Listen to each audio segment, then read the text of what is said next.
அனைவருக்கும் இனிய காலை வணக்கம். நான் தனிந்தம் நடிப்பு கூட வந்துள்ளேன். அடடா, இங்க மரம் இருக்கு. மரமன் பெயர் என்ன? என் பெயர் தான் பனைமரம்.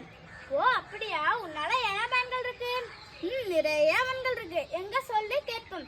என்னுடைய இலையை வைத்து வீடு கட்டலாம், விசிறி செய்யலாம், குழந்தைகளுக்கு லாட்டப்பல் செஞ்சு கொடுக்கலாம், ஓலைச்சூடு எழுதலாம், தின்பழங்களுக்கு டப்பா செய்வாங்க. என்னோட பதநீர் என்கிற நீரை வைத்து கற்பட்டி செய்வாங்க, பனமிட்டாய் செய்வாங்க.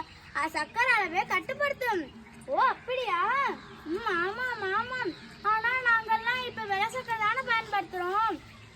ஆமாம், அதனாலதான் நம்ம நாட்டில் சக்கரை அதிகரித்துள்ளது. ஆமாம் ஆமாம். என்னோட நொங்குன்னு விளையிற காய வச்சு குழந்தைகளுக்கு விளாட்டுப்பால் செஞ்சு கொடுப்பாங்க, நொங்கு வண்டி செஞ்சு கொடுப்பாங்க. அப்புறம் பனம்பழத்தை வச்சு சாப்பிடுவாங்க. சாப்பிட்டு கீழே வச்சா கிழங்கா மாதம் சாப்பிட்டா குழந்தைகளுக்கு சத்து. அது இரும்பு சத்து, எலும்பெல்லாம் வலுப்படுத்தும். ஓ, எலும்பெல்லாம் வலுப்படுத்துமா? ஆமாம். 5 வருடங்களுக்கு பின்பு அதுதான் இங்க பனைமரத்தின் ஒரு பாட்டி வராங்க. கேட்போம், பாட்டி இங்க இருந்து பனைமரத்தங்க பாட்டி.